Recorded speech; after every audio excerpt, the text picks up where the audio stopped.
Hi, ako ngan kay si Julian Basen. Ako nag-work sa USPF for 15 years. Nako diri para mo share kaninyo ang akong experience sa East West Ageas kung giun sa pagtabang sa insurance para makasurvive me during difficult times sa ako ang family.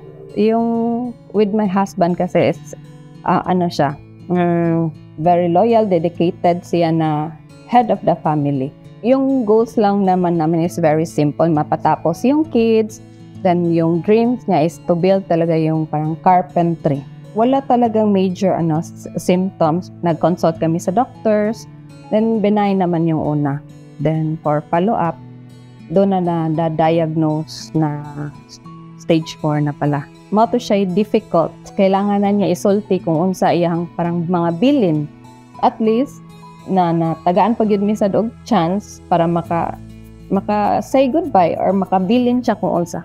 Until pagkawala na niya, na realize na namo, kailangan man nimo survive. Unsaon ako pag-survive if ako lang. Yes, kabalo ko nga naagid siya gikuha nga insurance. So, ni-decide mi mo kuha sa East West Ageas kat ng insurance kay para at least nami peace of mind. That claims, when I asked sa requirements is very few lang. I'm glad na-approve ragid siya. I wanted to cry pero nasa school so nagsyagit na lang ko running padung sa office. Sayon na gyud kayo so mo to na-convince ang ako ang mga co-workers gyud para makuha pod og East West Ageas nga insurance para sa critical illness.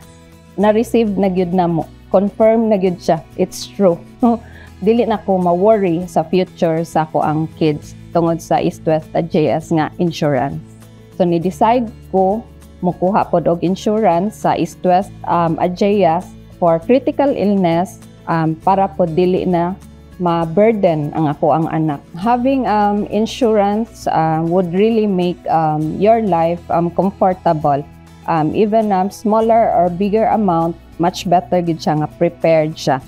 Make sure nga adto mo sa trusted nga insurance. Like what I experience, I choose East West Ageas na very helpful and very accommodating when you need help.